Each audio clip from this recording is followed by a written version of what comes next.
বেলা তো প্রায় অনেকই হয়ে গেছে, ঘুম থেকে উঠতে না উঠতেই দেখি রোদ হয়ে যায়। তো যাই হোক, বাইরে বেরিয়ে দেখছি এদিকে মাম্মাম খেলাধুলা করছে, সেই জন্য ভাবলাম তোমাদের সঙ্গে একটু শেয়ার করি। আর আমি যখন ওকে বললাম যে তুমি একটু সবার সাথে কথা বলো, তখন ও কি বললো শোনো তোমরা। হ্যালো গাইস, আমি এখন উঠে গেছি প্রথম থেকে। তো আজকে সেলিব্রেট জোরে বলো। না না না হ্যালো গাইস, গুড মর্নিং। তোমরা কেমন আছো? আশা করি সবাই খুব ভালো আছো, আর আমিও ভালো আছি। সকাল সকাল স্নান করা কমপ্লিট হয়ে যায় আমার প্রতিদিনই। আর এইদিকে তো দেখতেই পাচ্ছ মাম্মাম কি শুরু করেছে, দেখো স্লিপ কাটছে ও। আর এদিকে বেলা প্রায় 9টার মতো বেজে গেছে। ওইদিকে তোমাদের দাদা ভাইও কাজে বেরিয়ে গেছে, সেই ভিডিওটা আমি যদিও শেয়ার করতে পারিনি। তো যাই হোক, তুমি কিছু বলবে? না। কেন বলবো না?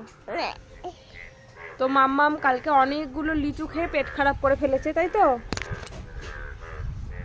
তো চলো আবার একটু পরে দেখা হবে। এরই মধ্যে মায়ের রান্না প্রায় কমপ্লিট হয়ে গেছিলো, কিন্তু এই যে একটাই ভাজা করতে বাকি ছিল, তাই আমি বললাম যে আমি করে নিই।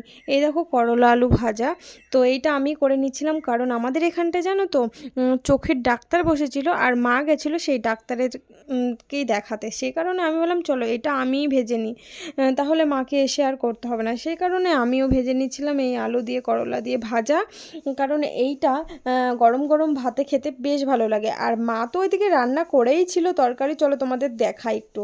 এইদিকে দেখো সোয়াবিন আলুর তরকারি ছিল, আর এই যে ডিমের কারি, এই দিয়েই আমরা আজকে খেতে বসে পড়েছি। দেখো যদিও আমার খাওয়া অর্ধেক হয়ে গেছে, মানে আমি ভুলে গেছিলাম ভিডিও করবো বলে, এদিকে তোমাদের দাদাভাই চলে এসেছিলো, আর এই যে সবাই মিলে খাওয়া দাওয়া কমপ্লিট করে নিয়েছি। আর খাওয়া দাওয়া সেরে একটু ঘুমিয়েছিলাম, ঘুম থেকে উঠেই আবার একটু বাইরে বেরোবো বলে একটু রেডি হয়েছিলাম। আর এইদিকে কম্পিউটারের কভারগুলো দেখছো তো কেমন, তো এটা কিনেছিলাম এর আগের দিন।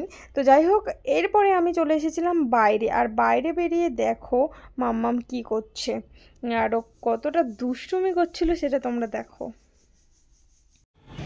মাম্মাম তুমি আজকে কি বলেছো? হ্যাঁ, এটা কি? কে দিল? কি পড়িয়েছে বলে দাও। কি পড়েছো আজকে প্রাইভেটে? তুমি প্রাইভেট পড়ো, সবাইকে বলে দাও। কেউ তো জানেই না এই কথাটা। তাড়াতাড়ি আসো, এই কথাটা কেউ জানে না যে তুমি পড়াশোনা করো, প্রাইভেটে যাও, এটা জানে না কেউ।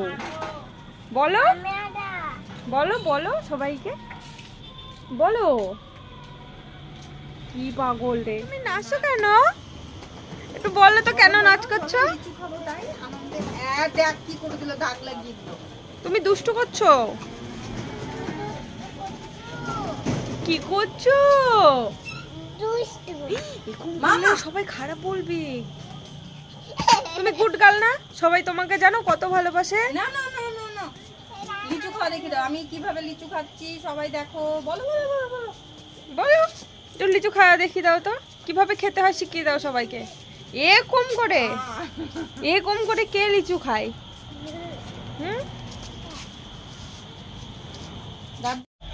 পাপা তুমি কোথায় যাবা? তাকাও, মিমির দিকে তাকাও। সমুদ্রে এদিকে তাকাও, দেখি তোমার মুখটা কেমন। ওরে বাবা, তোমাকে এত কিউট লাগছে। এই টুপিটা অনেক দিন আগে কেনা হয়েছিল, আর এই ব্যাগটাও অনেক দিন আগে, তাই জন্য ও আবারও বের করলো, কারণ ও মাঝে মধ্যে এরকম বের করে আর একটুখানি বান্ধবীদেরকে দেখায় আর এই নিয়ে খেলা করে।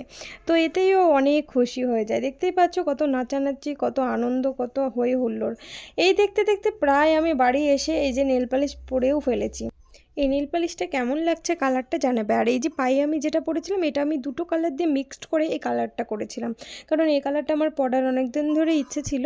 তো যাই হোক, ফাইনালি পরে ফেলেছি। তো চলো আজকের মতো ভিডিওটা এখানে এন্ড করছি, দেখা হচ্ছে তোমাদের সঙ্গে নেক্সট ভিডিওতে। ততক্ষণের জন্য টাটা।